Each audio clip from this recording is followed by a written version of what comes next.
all of my personal bests, like every single one of them, comes usually around lunchtime, and between 11 and 2. And on those days, it usually correlates to the moon being directly overhead. That's too much of a coincidence for me, but I like fishing around lunchtime with big streamers because I get super excited. It feels electric. It feels like something's getting ready to happen. And it's just because I fish streamers a lot and I fish them throughout the day. So, I think it has something to do with the moon position.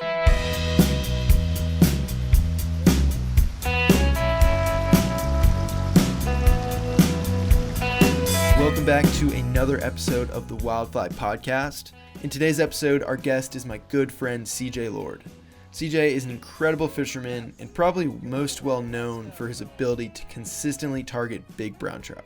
He has spent the last few years dedicated to exploring new water and testing out different streamer techniques that best trigger predatory fish.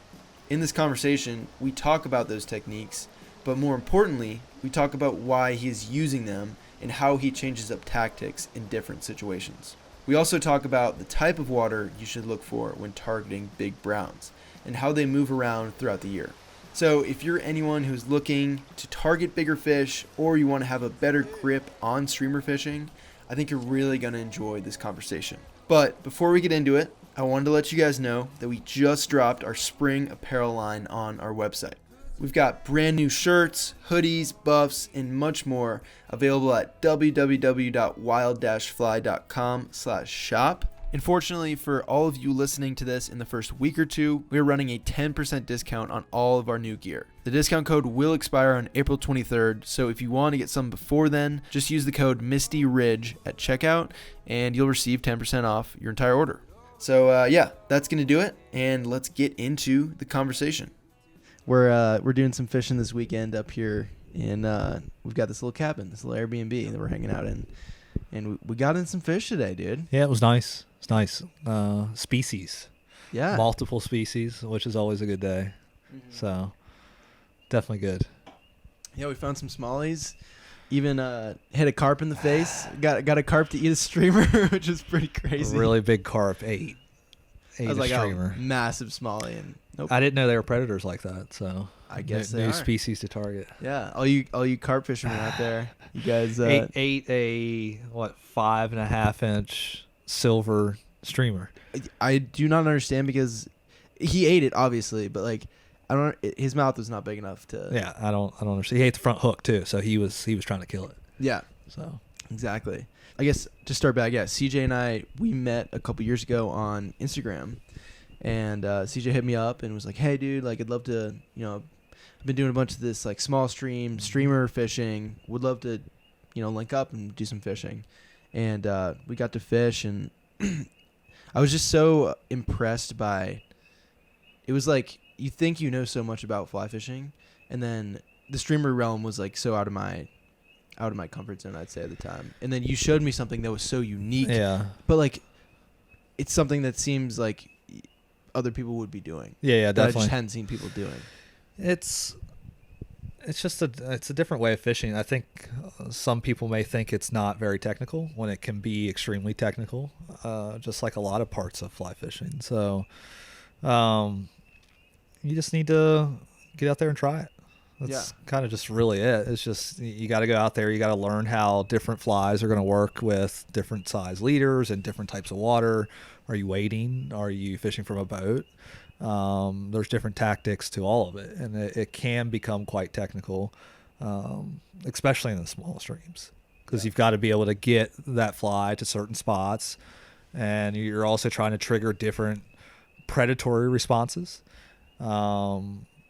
So it's you have to be able to do some certain things in the creeks because you don't have a lot of room to be able to swim flies. So it's definitely kind of, like, I wouldn't say it's unique anymore. There's a lot of people that are doing it now, but that's good. People are getting out there. They're starting to see that trout are predators, and they can eat quite substantial things. Because if you're thinking about a 20-inch, 25-inch fish, obviously that's a really big trout, but a 10 to 12-inch trout isn't that big to them. So when I think about things that way, it just makes sense to me that, hey, if I want to actively, I guess, try to hunt something, that's just the best way for me to do it, and that's how I have fun doing it. So yeah, no, it's great, and Yeah. I think this will be hopefully beneficial for everyone listening, and even me. Like every time I get to fish with you, I learn so much. Well, thanks, dude. I Yeah. appreciate that. Yeah, no, dude. And so I'm curious though, where does kind of this draw to like small stream fishing and then streamer fishing, like figuring out how to streamer fish, like where does that come from? So it comes from spin fishing, really. Growing up, my dad took me trout fishing all the time. You know, I grew up fishing in the kind of the panhandle of West Virginia, the northwestern part of Virginia. You know, a lot of West Virginia in that area. But when I was younger, and the fishing that we saw often was all conventional, so you didn't know anything about fly fishing. So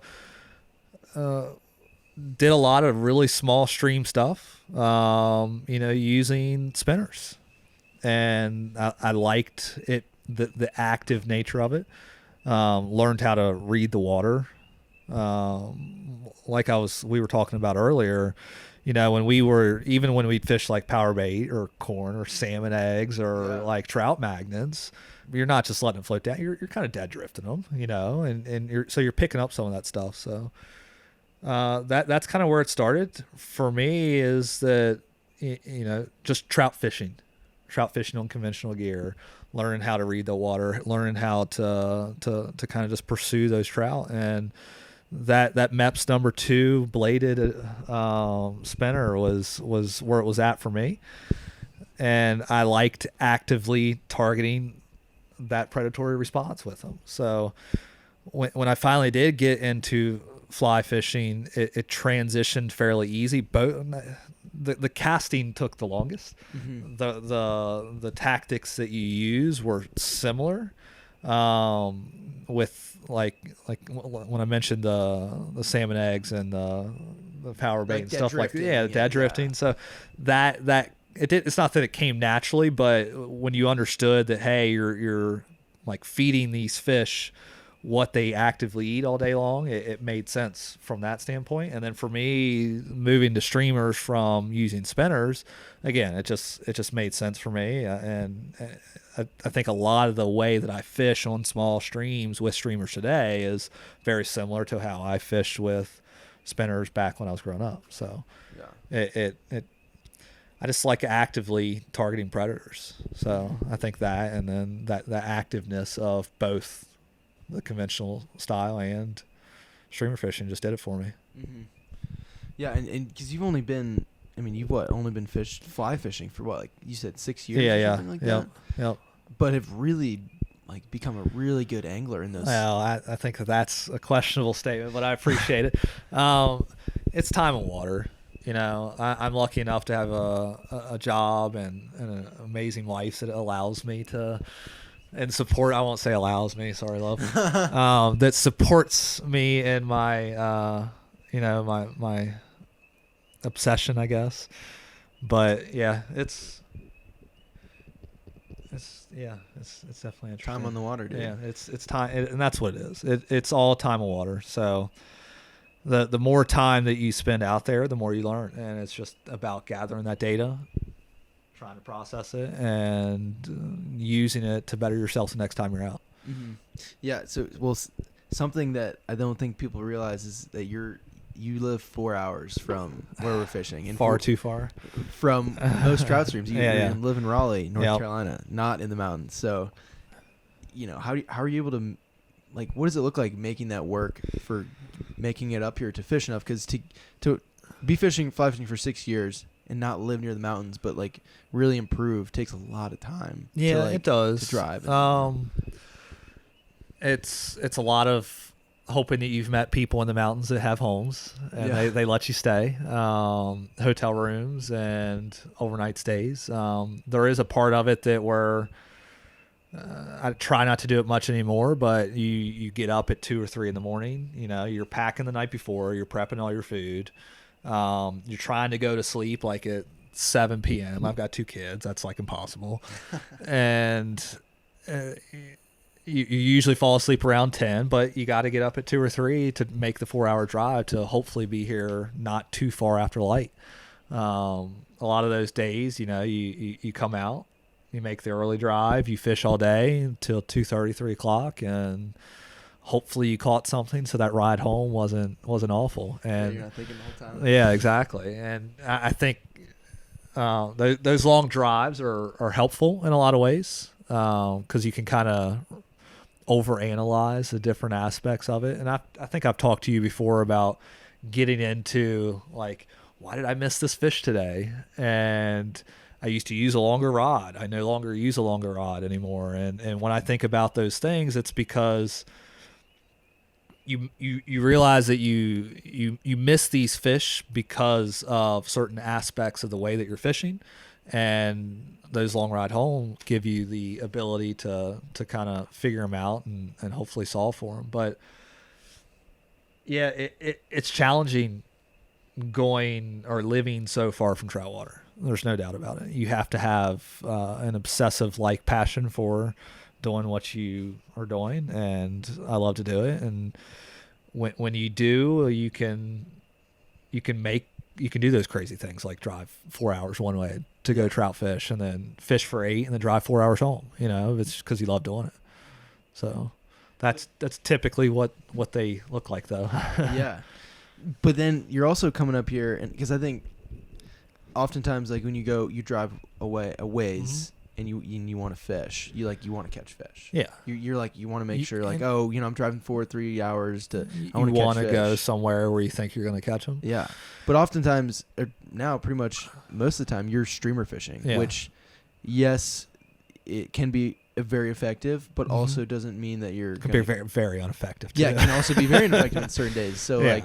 It's got to be challenging for you to be like really committed to streamer fishing, when driving like all the way up here, Yeah, it is. Though the hard days is where you learn the most. Though you learn about fish behavior more, because like you'll have a clear day and maybe the water's low and you're moving fish and you're not connecting, and maybe you made a small adjustment and caught like a small one, but that small adjustment hopefully told you something on what you can do in the future.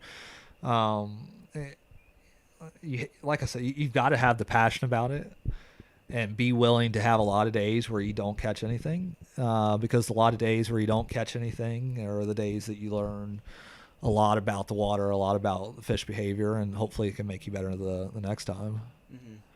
I'd like to talk a little bit about kind of where to target these fish, like where to find brown trout specifically, I guess maybe in our area, but I think this like applies pretty much everywhere. Yeah. But I think it'd be interesting to talk about this time of spring right now that we're in, and kind of like the approach to find certain fish, and kind of, because big brown trout can be in a lot of different places, but how do you go about finding and these fish, and why do you think they are where they are? Well, first and foremost, I think the amount of online resources that are there, both from different states, that's where you should start your journey, And then I think that when you think about big predatory brown trout, they move a lot. They can migrate. I try to find, especially in like the late winter, early spring, or different types of water that may not be trout waters all the time. If trout waters touch them, in theory, trout should or could be in those other areas, maybe a bigger river, and they're probably in that bigger river, especially if they're bigger, because there's a lot more food there. Maybe there's potential that there's more bugs there.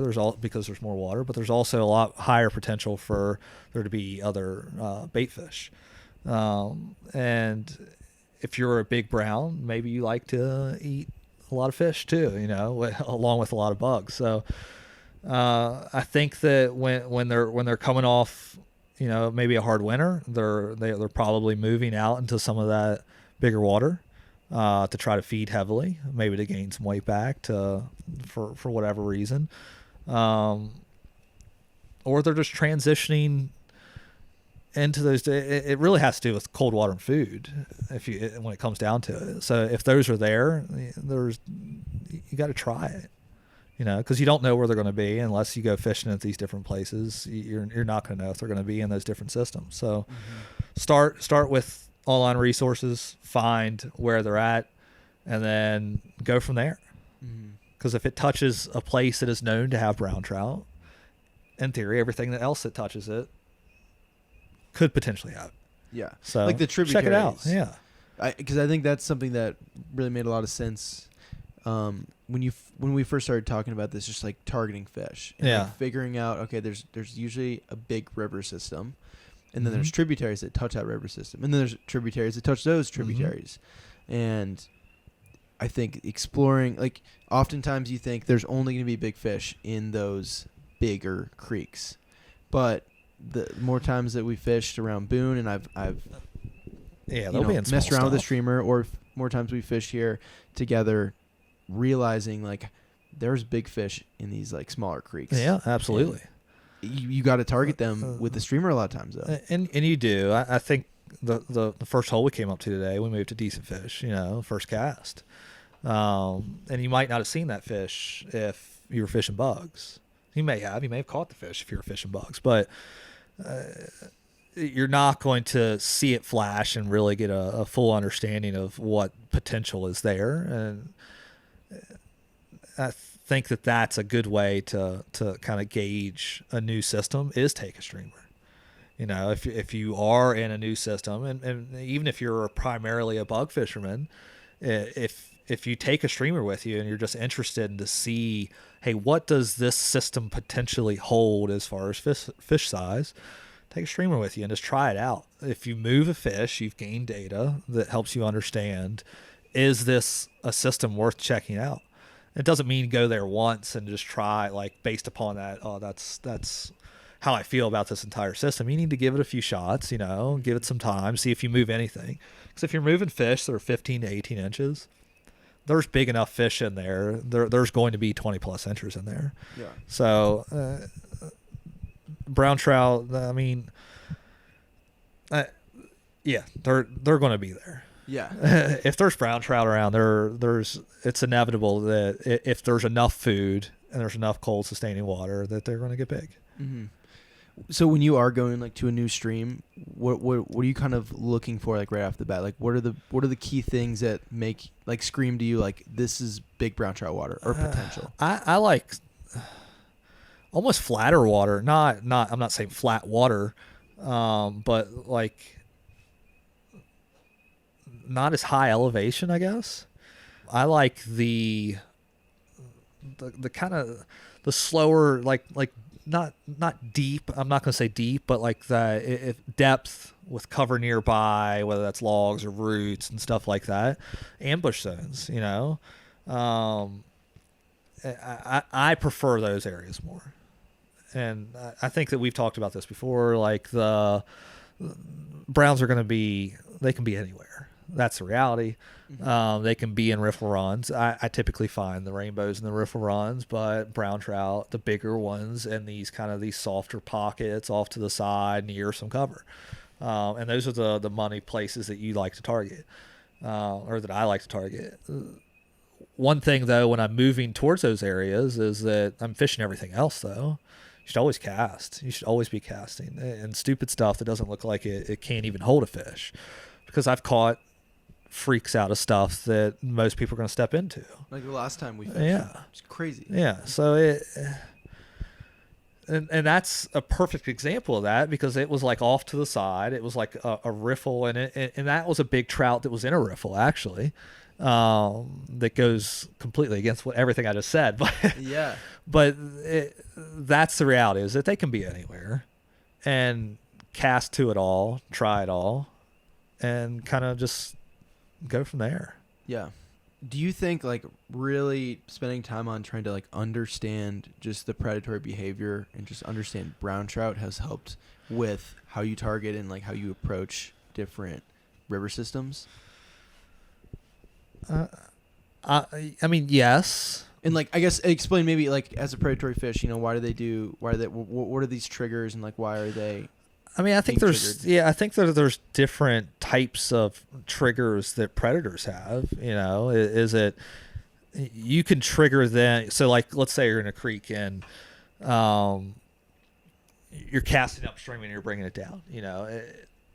If they're going to be turning and following that's probably they're actively coming after it to eat it. Whereas if you're fishing this fishy run and you're saying like jigging it upstream in that run and trying to hold it there, you might be triggering more of a territorial response, not necessarily I want to eat you response. Mm-hmm. I think that for me, especially in the creeks, you're limited in your ability to present the fly. So you've got a dead drift essentially. Mm-hmm. You've got kind of a sort of a swing, which is a fleeing motion. So dead drift is just a dead minnow or sculpin floating down the river that can trigger a response. A swing is like something fleeing from something chasing me that can trigger a predatory response. And then the upstream is usually territorial response, and that's kind of what you're limited to in a creek. But when you get to the bigger river, let's say either you're wading a bigger river or you're fishing from a raft, a boat, whatever it may be, it opens you up to fish different actions to where now you've added everything you can do in the creek, but now you can make a fly die. So when you're fishing these bigger unweighted streamers, you can like count down, like if you're using sinking line, you can count down, make that fly sink, and you can make it and put a bow in your line. You can make it run parallel to banks, and as it's running parallel to that bank, you're doing these hard strips that's making the rear end kick out like it's dying and like trying to get it go down river at the same time. So when you make a fly die, especially some of those bigger streamers, that obviously triggers a response. So it's same with like Rapalas and stuff, you know, and the conventional gear. It's that real erratic, like crazy behavior. And when you're fishing the creek stuff like dungeons and weighted flies, you can do it, but your ability to do that over a length of water is minimized greatly.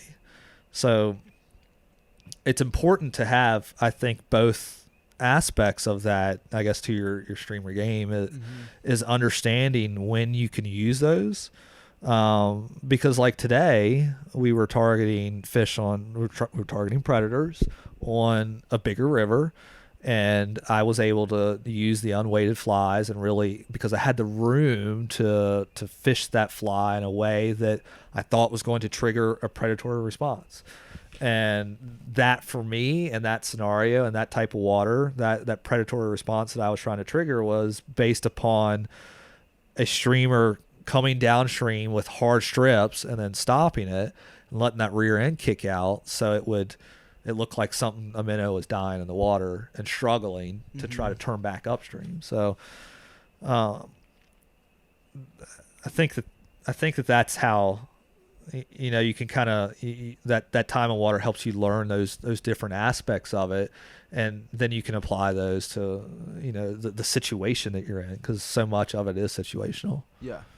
Well, I mean, recently you've been started to do like a lot more fishing out of the boat. Yeah. But what do you think has been from your, like, what have you taken away most from doing a lot of small stream, like wade streamer fishing, and like how have you applied that to your boat fishing out of the stream? Yeah, I think that it's twofold. First, I want to say that I catch a hell of a lot less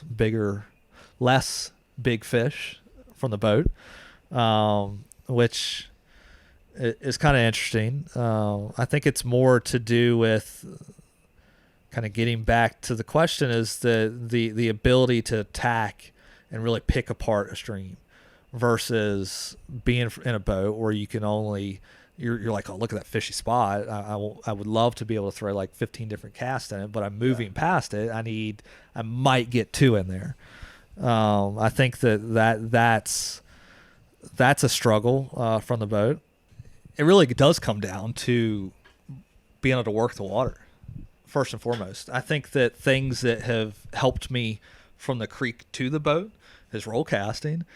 Because let's say you got to drop it in somewhere that you're trying to fish or trying to find like new water, which has been one of the really cool things about having a raft. But the thing that has helped me the most is definitely roll casting, because we can be coming through a tight run where maybe rower's not the greatest, or there's just not enough room.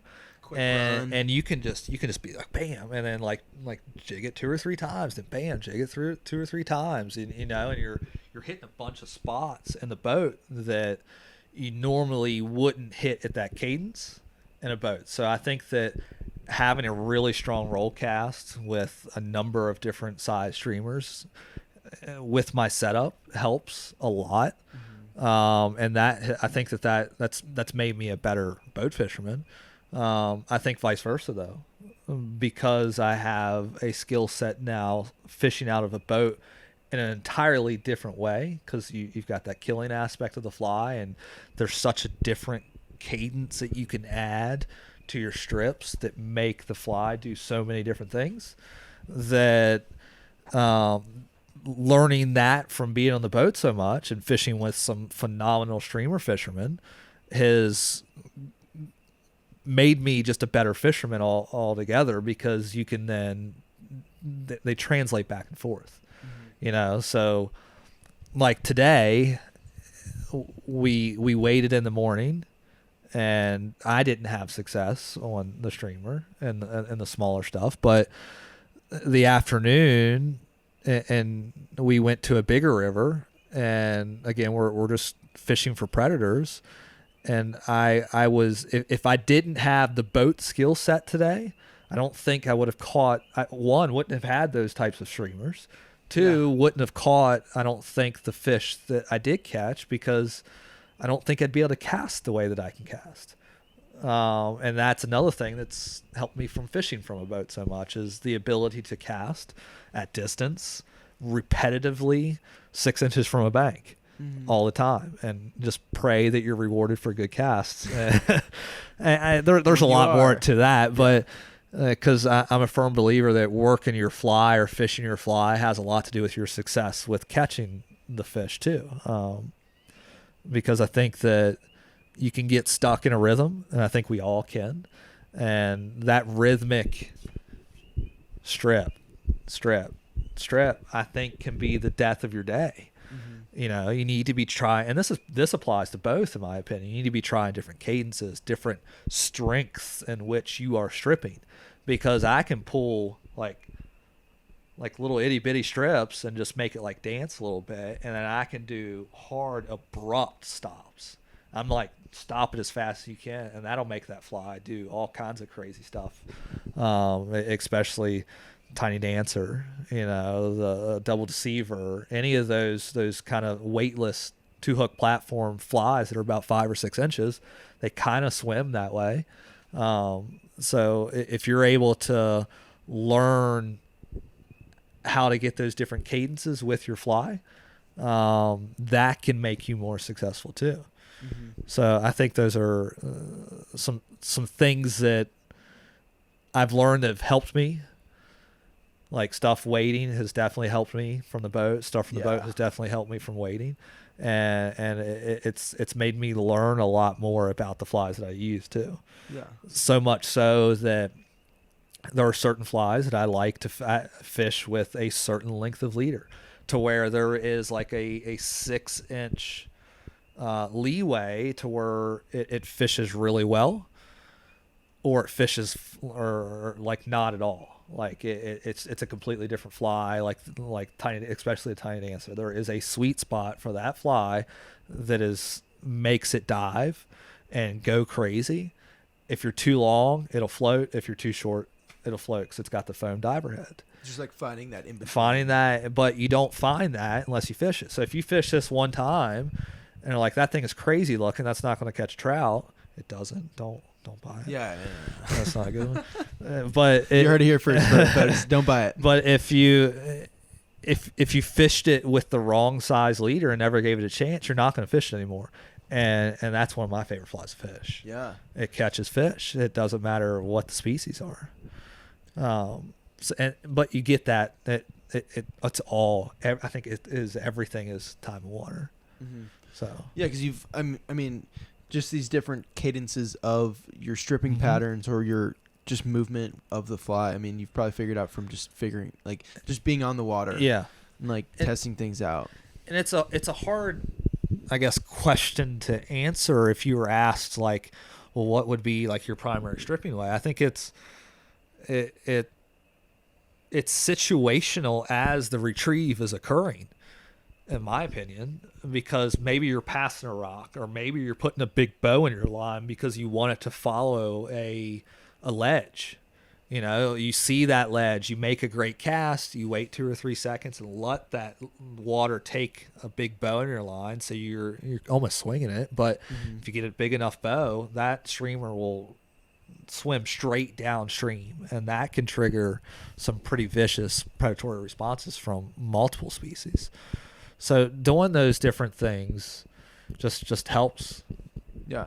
So, but besides say just water levels, Mm-hmm. what other aspects or other things? What do I think about how weather and stuff like that helps? Yeah, or hurts? weather, and I know you've talked about barometric pressure, yeah. moon phases. How do those tie into? I'll give you my opinion on it. Yeah, or at least from your experience. Yeah. Because you're not we're both not claiming to know everything, not at all. but I definitely this is from this is just correlation. It's not causation. Yeah, definitely. No, I think your classic streamer conditions, yes, those are gonna be great. You know, your cloudy skies, maybe it's just rain, rising or lowering water that has color. Those always increase your chances. I think I don't ever really like to be out there on a high pressure bluebird sky day. They usually don't catch a lot on a streamer. I do like to be out there on cloudy days, or as a low pressure front's moving in, or really any front moving in. It's going to change something that could trigger them to respond to you possibly. I think that moon phase, I think that anything besides full moon for me, I typically don't do well on streamers after a full moon. I think that likely because those fish are probably feeding all night. They might not be, but that makes logical sense. There's more light. Yeah, there's more light they can see. I think that more important than moon phase is moon position, and you can align moon position with tides. Moon position, similar to how some whitetail hunters, like big trophy buck hunters, will use it. A lot of times they'll catch big deer moving midday. It usually corresponds with the moon being overhead or directly underfoot, so at its peaks either way. And that triggers things to occur, I think, in just our Earth. If you think about it, the moon controls the tide. It's logical to think that it could. I think there's stuff out there that goes into how the moon affects different animal behavior too. So I've noticed that all of my personal bests, like every single one of them, comes usually around lunchtime, and between 11 and 2. And on those days, it usually correlates to the moon being directly overhead. That's too much of a coincidence for me. But I like fishing around lunchtime with big streamers because I get super excited. It feels electric. It feels like something's getting ready to happen. And it's just because I fish streamers a lot and I fish them throughout the day. And that's just what I've experienced. Yeah. I really don't usually catch big browns right at daylight and right at dark.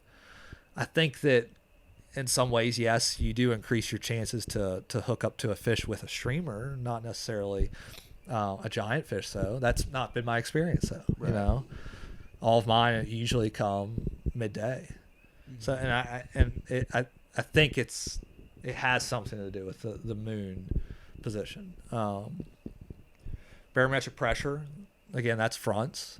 So any weather system moving in or out, I think that those are good things to fish around. Eclipses, surprisingly, I've had ridiculous days, like the day of an eclipse or the day before. But Interesting. that's just probably a freak event, though. Yeah, I know. That's just a freak The event. fish just anyway. know. They're like, there's something crazy Something going crazy's on. going on. But yeah, I mean, that's been my experience with the different types of conditions. There are certain ones. Low, clear water. Is it ideal? No. You're going to have a rough day, especially if it's a high pressure system and it's a bluebird sky. And they're just going to see you. Like, they're going to see you. It's going to be a tough day, really. It's going to be tough to, especially in creeks. It's tougher to cast. It's tougher to land a streamer in softly anyway, let alone when it's much lower in a clear water event, So everything becomes more difficult in that type of scenario where if you got a big storm, the water's up, there's more of it. It's usually colored. It gets big predators. It makes them less weary, Yeah. So definitely if you're able to fish the conditions that give you a better chance for it.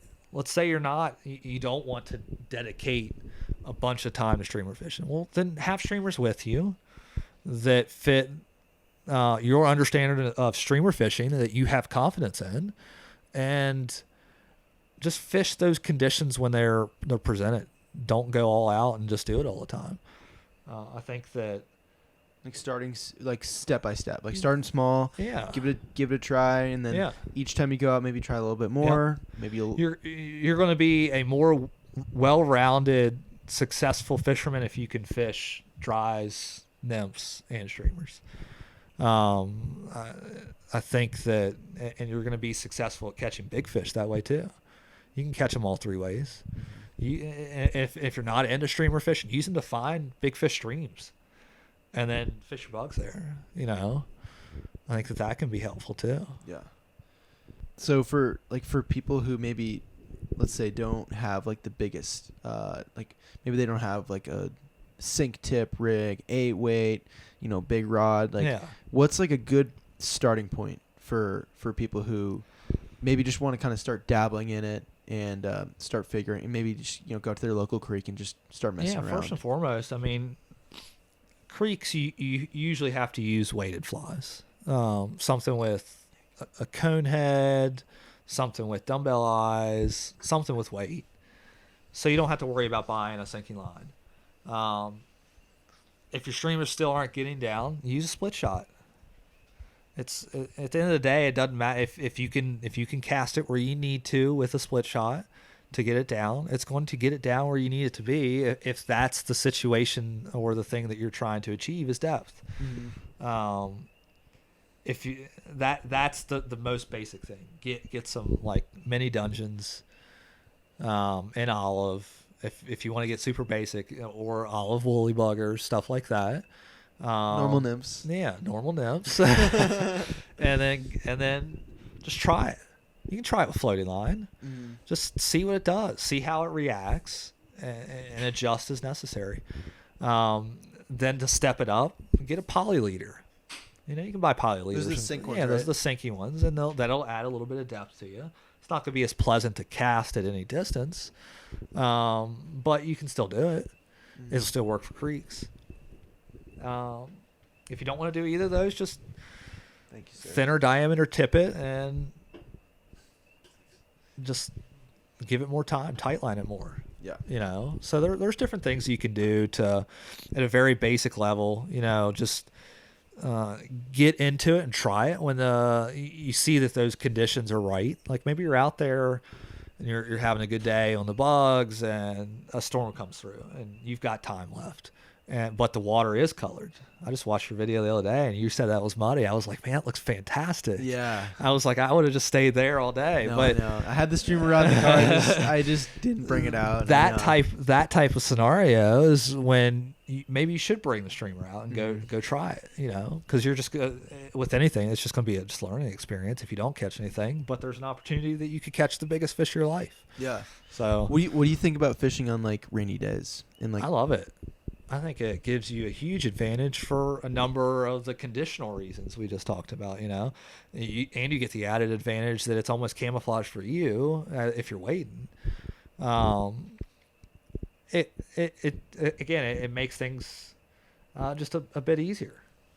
I love it. Yeah. And not as many people are out No, there. nobody's out there. Yeah. Like today was kind of It was badass great, when it yeah. started raining. Yeah. See people leaving. Yep. They're like, you fishing? Yeah, we're going to go fish. So, I mean, I don't mind rough conditions. Same with winter. You know, I think the brutal cold helps first and foremost because of pressure. It keeps people off the water. But if you can handle it, I also think the hatches are less. So they're maybe eating seeking midges, those. They're eating midges, or they're eating bait fish or winter stones. You know. Yeah. So, and while yes, there are systems that they can get huge on just that. But I have a lot of success in the wintertime. Mm-hmm. So, but it's the conditions that make it more likely that you're going to get it. So yeah, I mean, just hook up with a big fish. So right, just like putting yourself in the position where maybe less people are going to be out there, and it still is a really good condition. It like increases you're your not going to fish. opportunities. You're probably not going to go out and fish like a dry fly in the rain. No. And so that's going to eliminate a bunch of people. Yeah. You know, and I think it's great, and that's something I want to definitely do more because we do get frequent rains in Boone throughout the spring and summer that I think can be really good to actually fish on those days. Yep. Even though it might seem like, oh, you just can't fish those days. Yeah, those are the perfect time, especially if you live close to different water. You have the opportunity. Mm-hmm. So why not? Like especially if you're just way into fishing, if you're like all bummed out that you can't go that day, go put a streamer on. Right. Some weird stuff happens. Yeah. In that type of scenario. Oh yeah, dude. Well, so what do you think, like looking back now, because you've been doing this for a while and really have like a good system down and like have started to like really understand like the whys of like what you're doing. Yeah. But what do you think was like the biggest mistake that you made maybe in the past that you've learned from now? Mistake? Or mistakes? I don't know. I'm not gonna say they're mistakes because I learned from them, and it's got me where I was today. I went a lot of different ways with rods for different reasons, and I used to use a longer rod. Started out with a Euro nymphing rod, and that works for certain situations. And that rod is obviously not made to cast streamers. Yeah. So having the right equipment for the job definitely makes a big difference, but I think there was a reason why I was using a long rod though, and it was the ability to reach out in a creek to be able to try to trigger a territorial response with that upstream approach because you catch a tremendous amount of fish that way. And having that reach enabled me to that 10-foot rod reach, regardless of weight, gave me the ability to reach out over and still keep a distance. Therefore, I thought I had an advantage. I think that if I was fishing with others, I would potentially have a higher hookup rate or a higher move rate, but a lower catch rate. And kind of going back to the mistake or learning from the experience more so was that I kept analyzing. Again, this helps me with my long trips home too, but I kept analyzing why do I keep missing these fish? I'm hooking them. Then I understand that I'm creek fishing, so I can't strip set. So that's already a huge disadvantage. Now I have a longer rod, so I'm probably way out past my body when I'm setting. And the length of that rod is really made to be delicate with tippet to nymph. Even when because I had like a 6-foot, 10-foot 6 weight that I used. And yes, it still had more positive force that it could exert on the rod tip to drive a hook in. When you trout set on a rod that length, there's just so much tippet protection that you don't get any force to be able to drive to push those bigger streamer hooks into the mouths of a lot of fish. So because to me that's my biggest mistake. But I learned from it, and I had a lot of success in different ways because I learned about behavior from doing this reach type, upstream approach that has made me successful as a fisherman. But realized that, hey, maybe I can still do the same thing with a little less reach. So maybe I have to be closer, which may decrease my chances. But when I do move them, and I do still sometimes have to trout set with them, that if I'm using the appropriate size rod for the job anyway, that I can get away with more of a not a traditional strip set and still hook them because it's so and tight have quarters. Enough force. Yeah, it's really hard to strip set a streamer when you're fishing upriver the majority of the time, to not have the rod behind you, because when you're in a boat, the boat's moving at the speed of the water, so everything as you're casting is also moving, so you can do a lot of different things. When you're streamer fishing from a creek or in a creek, the streamer's shooting down the stream pretty quickly, so it's hard to keep up with it almost. So you've got to almost move your rod faster than the streamer's going so you can give it action. Well, that puts you at a huge disadvantage to actually catching the trout, because now you've taken away your primary ability to set a hook for streamer fishermen, which is strip set. And yeah, you lose some fish because of it, and I definitely lost a lot of fish because of not being able to strip set with that longer rod. So that was kind of my experience of something that I'm okay with it, the way that it took me to figure out why I do what I do now. So because you got to learn somehow, like you can't just like look up everything. Yeah, you got to like figure some stuff out and be you there do. like, oh, that didn't work. Like, but were there any like, say, specific like types of water, specific types of spots you overlooked at first that now you're like, oh my gosh, like I've caught so many fish in that sneaky looking spot, or techniques like the upstream deal, like especially shallow sides. It's weird. You'll find, big trout will be sitting in weird spots. No rhyme or reason. They're just in weird spots. So picking up on that just makes you cast more. I don't think I didn't fish today like I normally would have in a creek. I'm usually more active than I probably was. Yeah. But you just fish it more thoroughly because of it. That's all it is. Yeah. Fish all of it. Fish anything and everything. They can be anywhere. Well, like big fish can be like this little bitty pocket. Yeah. Do you want to talk about your technique with the kind of the dangle, like in front of structure? You almost position yourself upstream of where you want to fish a little bit, and you're reaching out over the stream, and you're kind of like letting your line and your streamer lay or dance almost on the surface next to that cover. Sometimes it could be eat. Maybe there's a lot of current where that cover is, and they will come up from where the current isn't as swift on the bottom layers of the current, and come up to either investigate, territorially kill, or eat, essentially. And I think being able to have that cover, or if there is cover that has current that's fairly swift, you'd be surprised if you held your streamer above that like kind of fishy spot, how many people or how many fish you'll actually get or coax up to actually eat something or to hit it.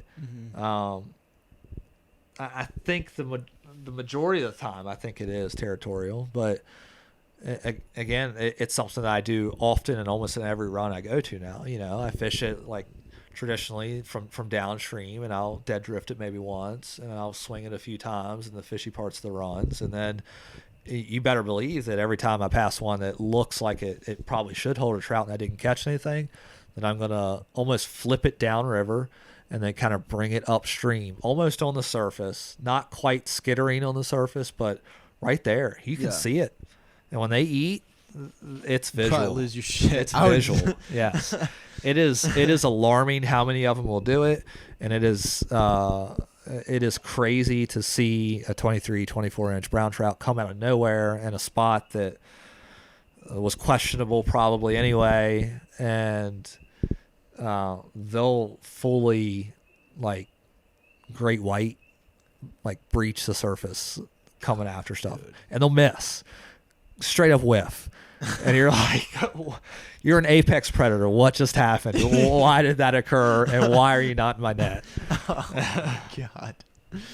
Yeah, well, I guess, dude, that's why you do it, you know? Like, that's probably why those are some of the coolest eats that you can have. And I missed a fish last time I was out.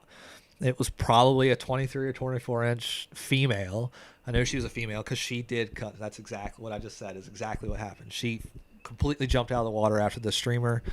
I'm pretty sure saw me and wouldn't come back after it. But I had an adrenaline rush like I had because I haven't caught a big brown in quite some time. So that was an opportunity where it almost happened and it didn't. And it was heartbreaking. And I got to see it. Yeah, and that was awesome. My God. And it continues to confirm that why I do that every time I'm on a creek. I go upstream of that and I bring it upstream. Especially like structure. It's worked too many times to not do it all the time. Right. So, well, it's definitely something to try out. Yeah. It'll increase. You'll get small ones to come up after it too. Mm-hmm. It's fun. Can you think of like a specific, like, do you have like a most memorable fish that you can think of? Like, there's a few for a few different reasons. There's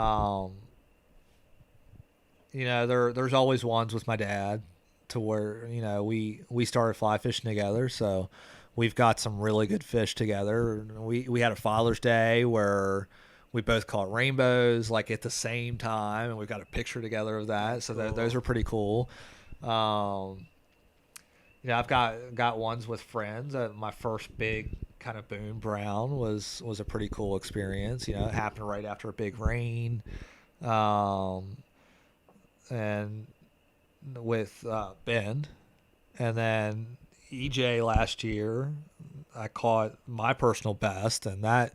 Oh yeah, doing that on the system that we were able to do that on, and the type of water, and it was an awful day, and we were almost at the takeout, and a freak come out of nowhere and do that, and chaos ensued where I end up falling in the raft and having a long-term injury because of it, and then well worth it. It definitely was. And then EJ's like out in the water and didn't really drop the anchor. He's just kind of holding the raft in the water, and I'm fighting this thing, freaking out, like really freaking out.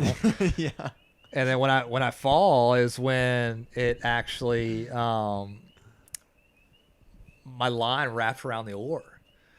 And luckily EJ was like right there, and he got the net right underneath of it, and I mean as soon as it went into the net, the streamer popped out of his mouth. Oh my god! So it was a culmination of many things that made that fish special. Obviously, it being with one of my good buddies, but also it being a personal best fish, and then the way that it happened, at the place that it happened, and so that was a pretty special one too.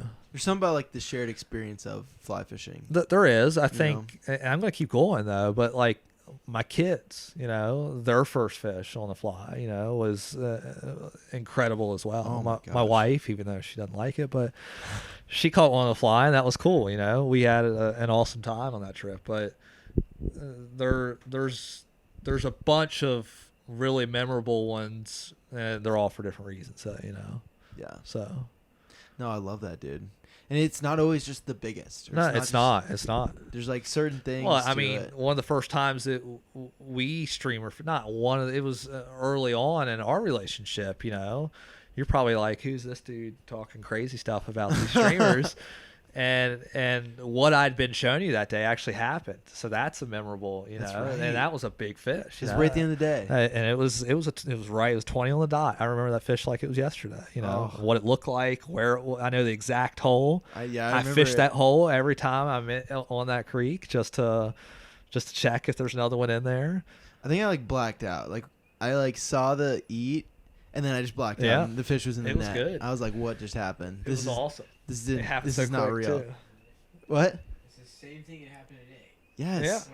When I caught that. Yeah. That's what I was saying earlier. Mm-hmm. Exactly. That was the first time I had like a good stream rating. Yeah. That's yeah. awesome.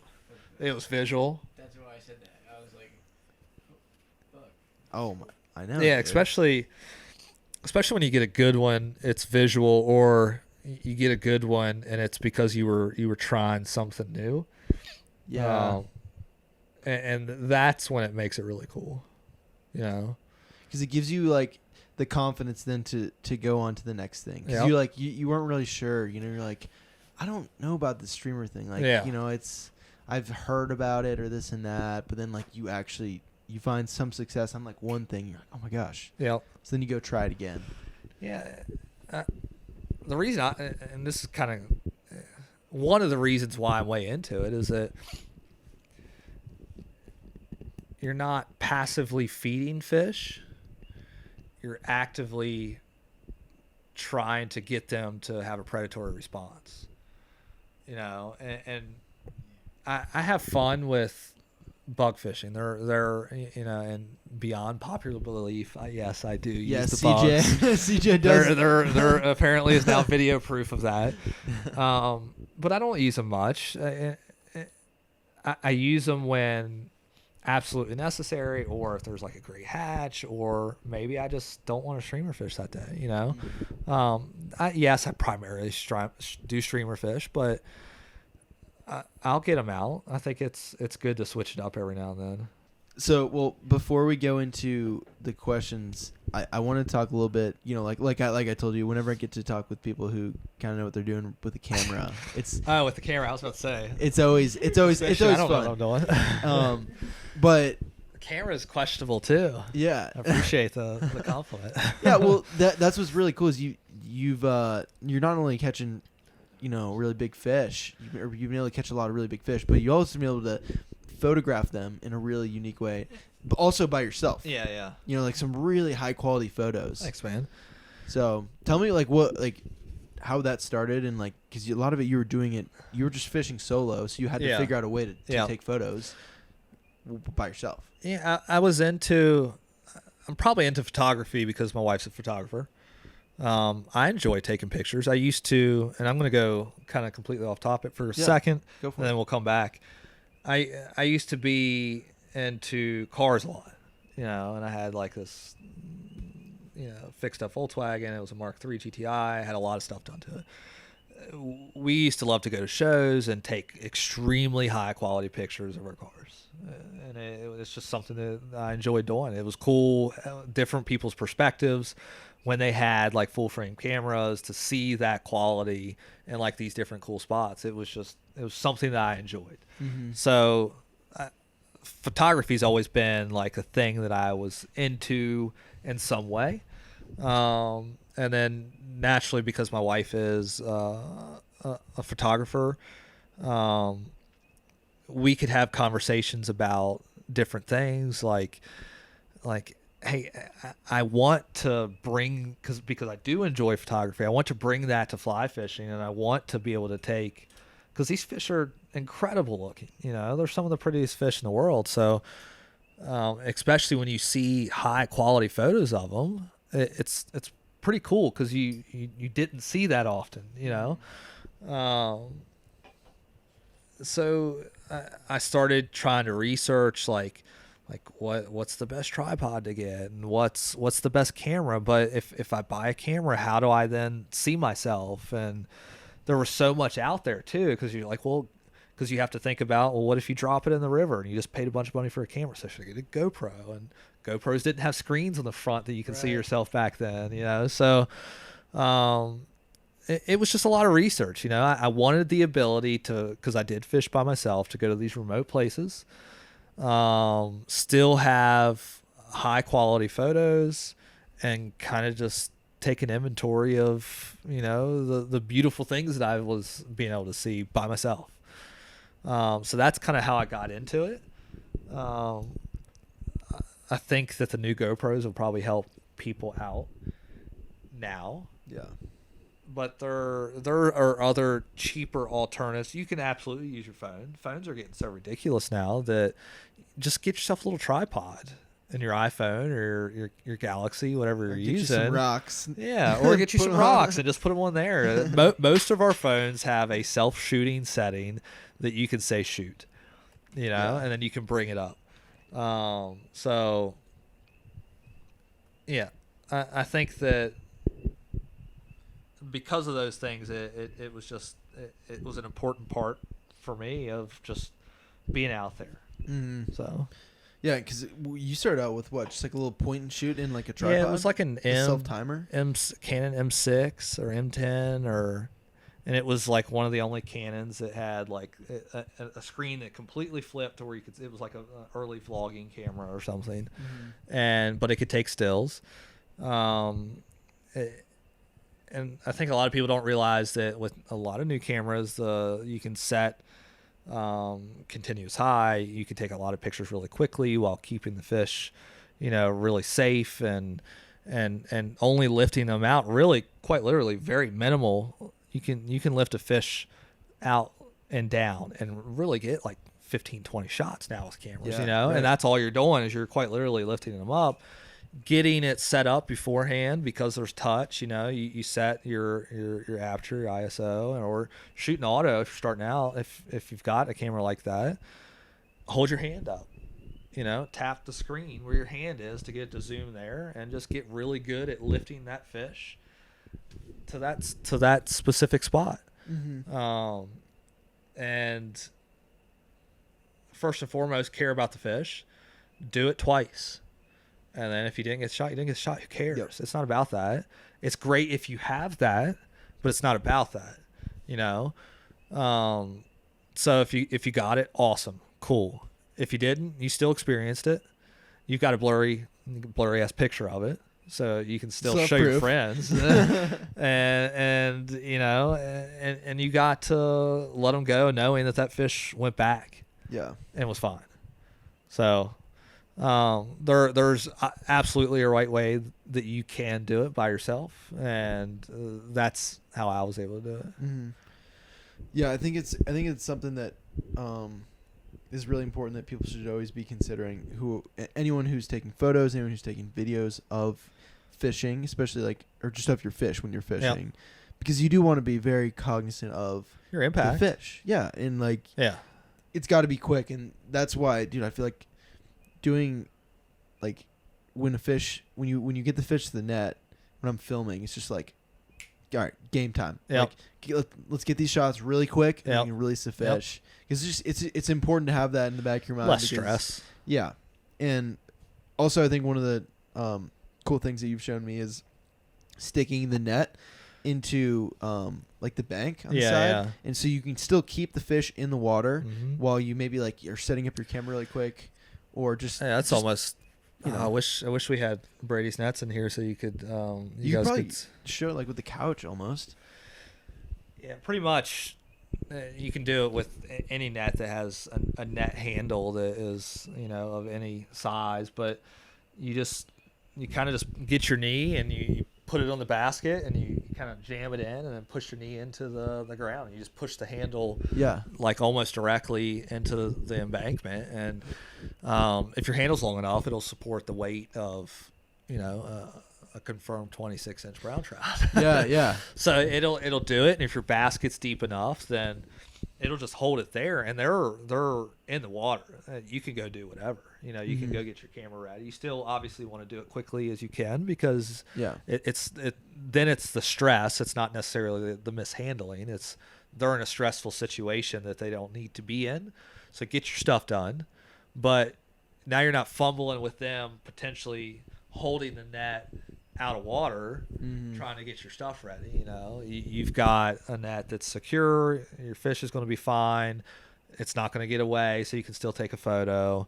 You can get your stuff ready and go from there. Yeah. And it keeps, when you're lifting the fish, to get a good photo, if you put it in the water or into the embankment right at water level, it'll be a better composed photo, because your net's not sticking halfway up, and then the fish, the background of the fish is then the net and the net handle. Yeah. Instead of the net being part of the capture, but like adding to it, not taking away. Yeah. So right. putting it in the bank helps you a lot with that, because now you don't have to have somebody to hold it. It'll still catch the fish if you like, if it falls out of your hand. Mm-hmm. And then you can, it makes for a better photo too. Yeah. No, definitely. And you also have to be pretty conscious about like the background, especially with certain always. fisheries. Like where, like it's not. I don't know. And it doesn't even have to be about where you're fishing necessarily. Just compose a good photo first and foremost. Like think about your lighting. Yeah. Think about where the fish is going to be. Yeah. Where the sun's coming in. And if location is a factor to that shot, then obviously take that into an account with composing the shot. Mm-hmm. Because that's all it is to me. I know that there's a lot of apps out there that add background blur, which is completely different from bokeh that we use. It's very obvious to tell. Yeah, that we achieve through focal. So Different, our like, camera apertures and that type of stuff. You should just take into account always. Yeah, it's interesting just to talk about like kind of the ethics behind it, because you can go out and be a photographer if you don't know anything about fly fishing, you're not going to consider like the fish's well-being, safety, and getting them back in a efficient time. That's not stressing the fish too much. It's just like it's just things that are really important to think about. It's bigger than just getting the photo. It is. It's like not even a question. It's not about the photo. It's great if you can have it. The experience that you had to get it was what really matters. So you should, especially being such a wild trout fisherman and wanting to always catch wild trout. First, they're just prettier for one, but they behave in a different way. And if you care about them, you shouldn't be putting them. You should put them through the least amount of stress as possible. We're already ripping them out of their holes, acting like they're feeding them stuff that they're supposed to be eating. So, be mindful of your timing when you're handling, when you're taking photos. If you didn't get it right away, then you didn't get it. Move on. And even just going back to fish care, think about what time of year it is, because if it's the summertime, you want them to be out less, because they're already stressed potentially from heat and less oxygen. So just be mindful of stuff, and hopefully release them back every time to grow bigger and give us more wild trout in the future. Yeah. So. No, that's great, dude. Well, I think I'm gonna drain the main vein really quick, but when I get back, we're gonna go into this Q&A, and I think this will be fun. Kind of go into some of the questions that people had about streamer fishing. Look forward to it, and it should be good. All right, guys, here we go. We've got a bunch of questions from you guys on Instagram. I asked y'all to send in some questions, so we're gonna try to answer these to the best of our ability. The best of our abilities. That's all we can do, That's the right? goal. That's all I can ask for. I'll give you my opinion on them. Yeah, exactly. My perspective. Yeah, exactly. All right, let's see here. These are in no particular order. I didn't have time to order them. You guys know how I operate. So we're just gonna go through these and see what happens. We'll do it live. We'll do it live, baby. All right. So BKNKEY, jeez, he asks best rod weight for streamers. That's personal preference. I think kind of relative. I think if you're going to really get into it, you should probably be looking at 7s or 8s. You need to match. I'm going to go into line too. Yeah. You need to match your line, the grain weight line, with your rod, and then you need to try a few different types of lines out to see what matches your rod. I have multiple lines for different rods. I like to fish with an 8-weight.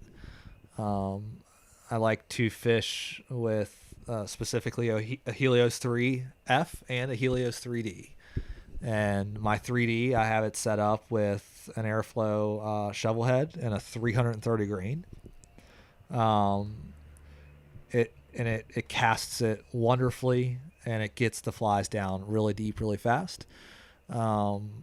It has I think it's Airflow said it was like 7.5 to 8 inch per second sink rate, which doesn't correlate to grain weight. So just make sure that you understand that grain. You can have a 330 grain floating line. So make sure that when you're buying sinking lines that you're looking at inch per second or their sink rate. But that with the 3F, I like a Streamer Max Airflow Streamer Max long and a 250 grain because it's a softer rod. It's a more accurate rod, and I think it truly is compared to the D and the creeks at least. But today you made the switch up. Yeah. So when we went to the bigger river, I got the D out because it's a faster action, and I want to be able to hit distances. I can hit a distance accurate with that rod, but when I get in close with that rod, with that line set up, I'm not accurate in the creek. I struggle quite a bit. Whereas with the F, it's a more accurate, slower action rod, especially at closer distance. So I think just having the right tools for the job, and for me, that's a 7 or an 8 weight. So yeah, it takes a little while though to kind of maybe figure out like your ideal setup. You may not like either one. You may like a 6. You may like a 9 weight too. Yeah, So, I feel like if you have a 6 and you're like that's just like a typical trout rod like setup, I feel like you could absolutely streamer fish with it. You can streamer fish small creeks. I used to streamer fish with a 6 weight. Yeah, and a 3 weight. You know, I like having the 8. That's what I prefer. Both on creek fishing. Yes, I use an 8 weight on a little itty bitty creek. But it's more to cast the flies and to cast the line and stuff like that than it is to fight the fish. It has very little to do to fight the fish. No, by the way, a 12-inch rainbow is still going to put a pretty good bend on an 8 weight. It will. You won't have to fight it way down the butt like you will a giant brown or a smallmouth, but it's going to put a bend on it. It's still going to be fun. Smalley's going to take your rod out of your hand. Smalley will take it, right? Nick found that today, dude. They'll pull them out. Carp. That was crazy. That was crazy. Wild, dude. All right. So next question from Colmer63 said, "What size hook streamers do you typically use?" It's situational. Obviously, first and foremost, follow your regulations where you're fishing at that day. So you may need to use single hook. If you like bigger articulated streamers that are typically 2-hook platform, cut the rear hook at the shank or right here at the shank. Just cut that off. But size of hooks, they're platform specific, so that's really hard to answer. Yeah. If you're tying your own, B10S's are great.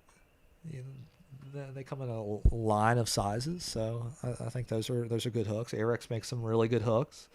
I like their thinner wire hooks just because you penetrate better. Just in general, because you don't have to have a lot of force to penetrate the mouth of the whatever fish. So any thinner wire, but still strong enough to hold what you're fishing for. Yeah. Do you want to talk about a few of these flies here really quick? What we got? We can. Kind of on this because I know we brought this out earlier, just to kind of touch on a few of maybe your favorite go-to. It's patterns. different, and that's why I did bring these out. It's different for wade fishing, and it's different for, I guess, bigger river or raft fishing or boat fishing. Favorite flies are going to be flies that I have confidence in. So on a creek, it's really hard to beat dungeons. It is. Another, I'm not going to say this is my favorite fly. Another incredibly effective fly is a headbanger sculpin. I don't fish with those anymore just because I don't like to. They're a pain to cast. Do they get down, and do you catch a lot of fish on them? Absolutely. Yeah. I don't enjoy to fish with them, so I don't, and I would rather deal with not catching a fish over fishing with that. But something you have confidence in. I like the creek. This is something I tie. It's a Russ Madden pattern. This was fished today a lot, but it's a chromatic circus peanut. I have a lot of confidence in this size. It's about 2.5, 3 inches. It's not huge. A mini dungeon will never do you wrong. When in doubt, throw on an olive mini dungeon. I think that you should have a few of those, and then you can step up to other weighted dungeon-like 3 to 4 inch streamers as well. Yeah. So Nice. Little taste of the box, man. Not Yeah. giving them everything, but just showing them a little well, I bit. think, and that's just the creek. The river. My go-tos or my confidence, or they're kind of similar action. They all three swim this. Won't say the same, but similar. They're bait fish style. They're unweighted. Double deceiver. I think you can't go wrong there. The sluggo, the tiny dancer, and then the Sid. I have a lot of confidence in Andreas Anderson's patterns, specifically the Sid, but they move and dance in a different way. Yeah. So those are kind of some of my go-tos for the river, and you'll find me using those the most in different colors. So, especially no, that one does not catch fish. Right, exactly. That- Does not catch that fish. color doesn't catch fish. We'll see what they do tomorrow Yeah. too. Should be good. So disc jockey _Nito asks, best time of year for big river streamer fishing. Big river streamer fishing, Yeah. like So I'm guessing maybe like kind maybe of, not tailwater or just bigger. maybe just big water, maybe tailwater or bigger freestones. When you're able to go, Yeah. I feel like springtime's good because it fish don't is. get active, but Yeah, I mean, go. When we talked earlier about those higher opportunity times, go when less people are going to be out there. So, Yeah. I mean, And that's it all could be year in the round. winter. It could be when you think that these fish are if you think you're in a migratory system, maybe target that water when you think that they will be moving into those different areas.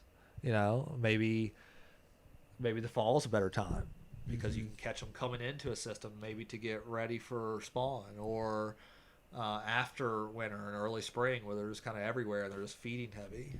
yeah. So Yeah, no, I think that's good because I don't think there's like a specific like month or there's a specific like No, season that like you not have for to me. go, you know. Yeah, I think it's good to understand about like what is I actually think the going dead on. of summer can be struggles Mm-hmm. just because of low water. Yeah. You've got low, clear water just about everywhere. That can be a struggle, but every time the rest of the year is usually because you've got. If you think about spring's always good. It's just good. Winter, it's good for streamers. Again, because for the most part, at least the systems that I fish have less bugs. It's not that they don't have bugs, but they have less bugs, so they're probably going to be feeding on other forage like fish. In the fall, they're just big and nasty because they're getting ready for the spawn. Yeah. You know, so they're gonna. So you got all those for you. Oh yeah. No, that's good. So here, this next question from Pollywags. He said, on new water, do you focus on color or size of streamer pattern first? I think that's a good question. It's neither. It goes back to your confidence fly. First and foremost, when I open the box that day, there are a few patterns that I'm always going to pull out, even if I say I'm in a boat. If I'm going to pull one of my Wade confidence flies out because I have confidence in that fly. So I think it's a fly that you have confidence in first, and then secondly, it's probably color. So to me, we were talking about this a little bit ago, but it's I think there's something to what Kelly Gallup talks about with like light sky, light fly. I think it can be true sometimes, but I like Russ Madden's kind of theory on the whole thing, and he says match the bottom, because some rivers run different colors. Some rivers run green, some rivers run yellowish or tannish, some are really olive. And typically everything in nature matches its surroundings. So Right. logically, Like bait fish, yeah. logically it probably makes sense to throw something first that's the color of the bottom of the stream or river that you're fishing. Yeah. So that can really help. That makes sense. Dude, Yeah. it makes so much sense, but I just don't know why I haven't like really thought about that. It's just that's why I've kind of transitioned to that thought as well, because it makes logical sense. Yeah. So Because like naturally, for like over like with evolution and natural Mm-hmm. selection, like the ones that adapt to their environment the most are going to be the ones that stay alive. yeah. And evolve. And I think there's something to what Kelly Gallup says too about, like if it's bright out, throw a bright fly. But I don't know. I've caught a lot of fish on a bright day with a black fly too, or a dark brown fly or an olive fly. So some of that is true, but because let's say it is dark out, having a darker color fly if it's super cloudy out in some scenarios can be good, especially if the water's colored too. So if you've got super cloudy, maybe it's getting low light and you've got kind of muddy water, you're going to want something that can make a profile that's visible from as far as possible. So that can be important. But yeah, if you're just starting out, focus first and foremost, confidence, something that you think that you can catch fish with no matter where you're at. Start there. That's a good starting point always, you know. And then secondly, try to match that bottom if that first confidence fly isn't working out. Yeah.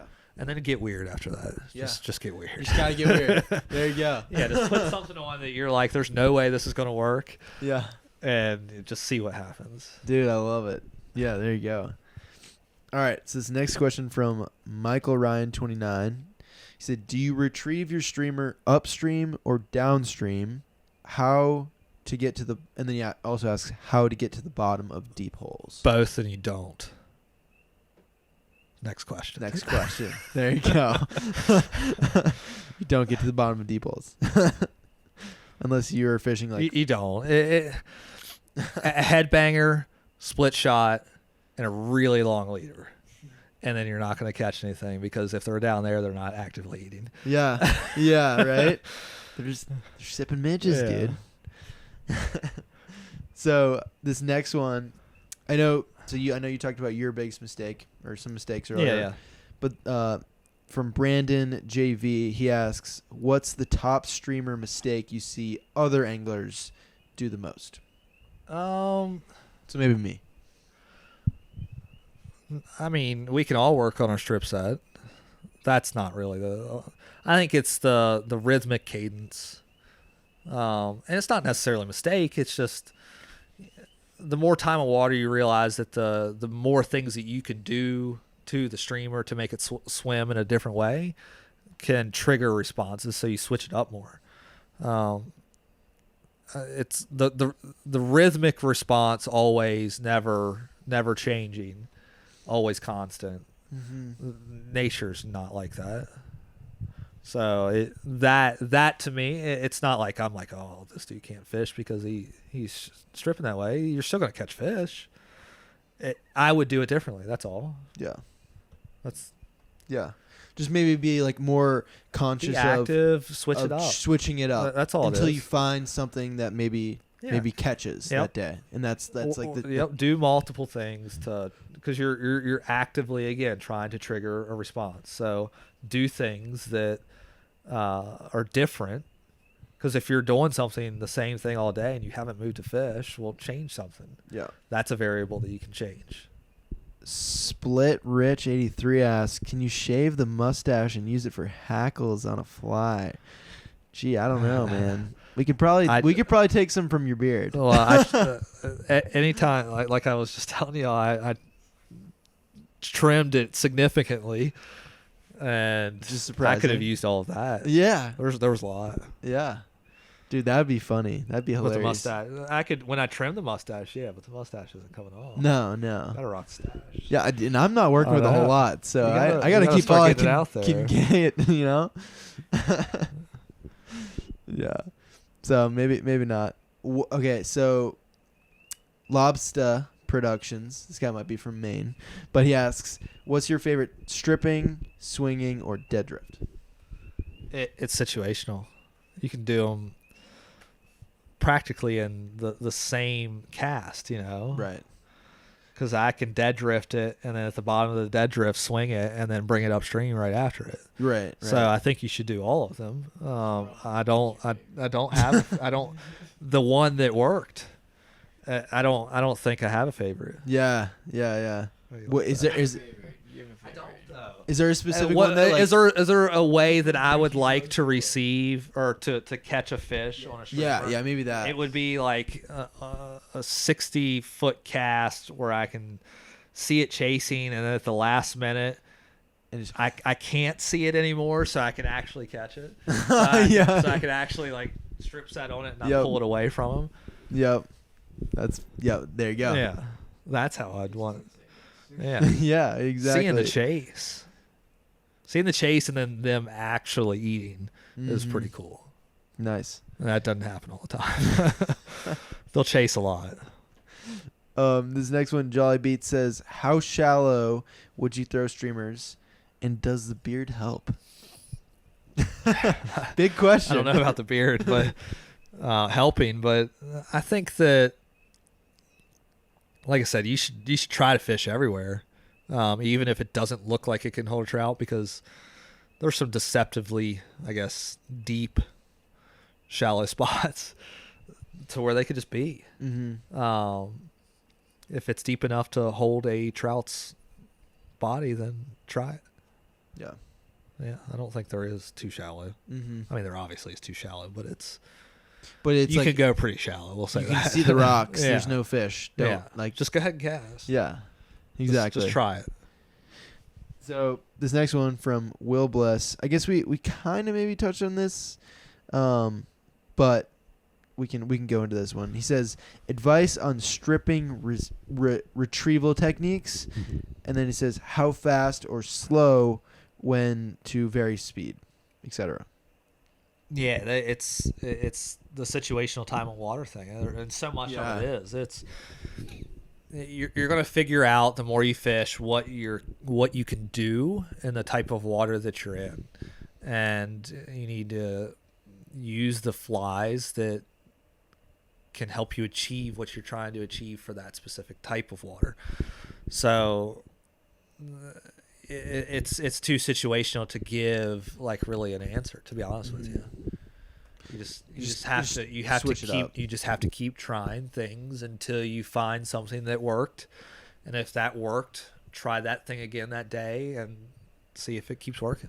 Do you mend at all when you I from don't. a boat? Okay. I don't. No, because and it's because I use bowing my sinking line to do different things in my retrieve. And so no, I don't ever mend it. And Yeah. it's sinking line. It's really hard to mend sinking line if you're Mhm. casting really far. Yeah. And the creek you can kind of do it. And I guess there are times if you're trying to kind of bring it upstream really quickly and you want to like mend it and not Mhm. let your line start to bow down to then drag the streamer, that could be maybe sometimes you mend it, but no, I don't really mend. You kind of have to mend though, like right when you it hits the I water. guess it is a little bit, but more on but small creeks. but it's like it's not a mend like that you would think about when you mend with like bugs or dry fly or Right. something. You know, it's like almost a whole like you're picking up that entire It's like a sinking flop. line section and like kind of bringing it forward almost. It's Mhm. if it's a mend, it's an ugly one. Yeah. You know. Yeah. No, it's not like It's more just I think just the But direction of your line. but what you're doing is it's a directional change of your streamer in the water, though, is what you're trying to achieve usually. I'm not using a mend to achieve depth ever. It's to change the direction of the fly, Got it. not the depth. Yeah, I think that's a good Yeah. clarification way to put it. Westbow2 asks, do mouse pattern streamers work? I don't fish them often. I've never caught one on a mouse because I don't fish them often. I have. We talked about this today too. I have a theory that you would surprise yourself, I think, greatly if you fished with a mouse for a year. That I think that you could probably catch on the East Coast and the Southeast in creeks, big brown trout or big trout, predators, on a mouse during the day. Why not? Mm-hmm. If I'm catching them on 3-4 inch streamers in a creek, jigging it like upstream next to cover or a riffle, and that streamer is practically on the surface, why couldn't you use a mouse to do the same thing? I mean, they're predators. They're opportunistic. If they see something that's easy prey, why wouldn't they go after and eat it? If the condition serves them right and they're hungry. Yeah. I think just the whole mouse pattern gets like glorified because it's like You a fish at night. It's got this. yeah. Oh, you gotta go That's- fish it in Alaska. I've like never fished for trout at night. I have no desire to. It seems like you have a tremendous unfair advantage. yeah. Like I don't know. I think it's the challenge is fun of it. Mm-hmm. But I really think that if you spent a year mousing, you would probably catch some pretty big fish. That'd be cool. I'd You might like not. to. You might not catch anything. Yeah. You know? You might, yeah. might go a bunch and throw Hey, this a year mouse. from now, Yeah. when you guys need to tell us how I that live experiment I live goes. entirely way too far to spend a year fishing a mouse. I mean, now if you live in Alaska, That'd be that different. doesn't count. Yeah, but- that'd be different. yeah. Okay, so ST Snyder asks leader length, and they said jerk strip or regular retrieve strip. I think we touch retrieves. That's all. Yeah. We touched on that. Yeah. Learn your flies. Learn how to fish your flies. You'll figure that out. That's the same thing with leader too, though. Is You'll the figure leader out. that I'm running for this full size dungeon is different from this mini dungeon, is different from this. These are probably close because they're similar in weight and size, but it's definitely much different than these. And then within each one of, and for those of you that are only listening, I'm pointing to like some unweighted 4, 5, 6 inch flies. For those leaders are much different in general than the creek leaders. And for each one of those, they each have a sweet spot. So again, it comes down to learn your flies, learn how to fish them. Mhm. You're going to find what works best for you, for the setup that you have, and the way that you like to fish them. So that goes back time on water too. So Right. just get out there, try them, figure out what length works for you. I would say that I don't know, 3 to 5 feet's a good starting point. Like, is there any? I have a very specific leader that I use, yeah. and it's a Rio's butt material and 7, 8, and 9 weight. That's how they promote it. I forget what the diameter is, but it's like practically like 50-pound test. And then I use usually 15 or 20-pound Maxima fluorocarbon, and probably 16 inches of the butt material and a range of inches depending on fly for the Maxima. So get out there and just try the different lengths of leader, because they're gonna make your fly just do different things. Yeah. Totally. Okay, so there's a couple questions asking, like, how do I fish streamers on floating line? Just get weighted streamers for the most part. Plunge them in, especially if you're in creeks. Just plunge them in. Use a longer leader, similar to them. So if you've got, a longer leader, you're just going to achieve more depth. So just get a longer leader, and use weighted flies to achieve the depth that you need. Or use wedge-headed unweighted flies. Those will get down. Mm-hmm. All right, so there's a bunch of repeats on here, but let's say here's the last question. What's your favorite streamer, and how do you fish it? And that's from Alex Flybox. That's really difficult. Like obviously you have different favorites, but like maybe like right now, like what would be your favorite? How would you fish it? Oh man, probably a tiny dancer. I love what you can do with it. Love the way it swims. Caught a lot of big fish off of it. And how I would fish it. Was that the second part of it? Yeah. Preferably from a boat in big water and real super hard 1-2 strips with abrupt stops, and let that thing just dance on the back end, because that's what it does, and it does it really well. It's just fun to watch. It's fun to watch. The fish respond to it occasionally, but Yeah. the whole time it's coming back every cast, I'm like, man, that thing looks incredible. So at least if the fishing's Yeah, so like, at least I think it looks really good. But it's caught a lot of different species and a lot of really big fish of those different species. So that one's a good one. I've got a handful. The ones out here on the table are kind of the ones that I tend to stick with Yeah. the most. I have the most confidence in. Yep. Might be dead. Might be dead. Oh, that's okay. It's all right. We're about to wrap it up here. Cool. So I guess lastly, to close out, what do you think is the biggest misconception with streamer fishing in our area? And have you maybe felt like you've debunked that through what you've done over the last couple of years? I don't know if I debunked it. I think that I've had success. I think that I don't know if it's a misconception. I think that there maybe is a perception that you can't catch big fish on big streamers in small water. You can if they're there. You know, I think brown trout, sizable brown trout, respond the same regardless of where they are in the world, unless they live in a freakishly heavy river. Yeah. And there are some of those out there, but I think for the most part, they respond pretty similar. So Yeah, like don't be afraid to fish a big fly in a small stream, because you never know. I don't. But I don't know if that's a common misconception. I just, I've had success with it, fishing some of the bigger flies, and I guess you could. I wouldn't say I've debunked anything, but yeah, I've had success. It might have been from something it. that you thought of, back in the day, like, oh, there's no way I'd fish a big streamer in this creek, and then you end up doing it. Shit. Yeah, I think that's when you start to just try stuff. That's when you get surprised by it, and that's certainly what happened. Is that, hey, there's brown trout here. Why not try to trigger a response? And then you do, and you're like, oh wow, there was a really big one here. Let's go try to look for those elsewhere. Yeah.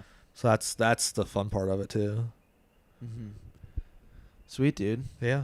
Well, hey, I appreciate you hopping on here for thanks for chatting, man. This has been a ton of fun. Thanks for having me on. Yeah. If you guys are listening or watching and you guys want to keep up with some of his social stuff and see some of the fish he's caught, go check out his Instagram at CJ Lord. Bunch of really awesome photos on there, and just a bunch of pigs. So thanks, man. Yeah, it's just pretty cool to see from like the southeast, especially North Carolina, like seeing that there are fish out there. There's a lot of big fish out there that people can target, and it just takes some time. Yeah, it does. It does really, put yourself out there and try new technique. Try different stuff. Always try different stuff. Get more data, and hopefully it leads you to catching something that you've been trying to catch. Yeah, I think too, like always trying to take something away from the day. Yeah, you've like, got to. If you're not learning from it, then probably shouldn't be doing it anymore, to be quite honest with you. So take something from it every time you're out. Enjoy yourself. Have fun with the grind. Don't let it, it's find something out of that if you get really into it. But have fun with it. Get weird every now and then. Sweet. Love it, dude. Yeah. Good deal. Well, Appreciate you guys listening and making it this far. If you've made it this far, make sure you're subscribed. Yeah, Hit definitely that like be button. subscribed if you made it this far. Helps us a ton. And make sure you go check out our new apparel. We just released our spring collection. It's out now. www.wild-fly.com/shop. So go check out that the new apparel. There's some really cool stuff on there. And yeah, hope you guys enjoy it. But that's going to do it for us here. We're getting up early to fish. We're getting after it tomorrow. Yeah, we are. Day 2 out of 2. And Hopefully we get one. Yeah. Hopefully we get a few. Hopefully we'll get some fish, man. Yeah. Hopefully you guys might see in a future video. Yeah. Keep your eyes out. Cool. We'll see you guys in the next one. Appreciate y'all listening.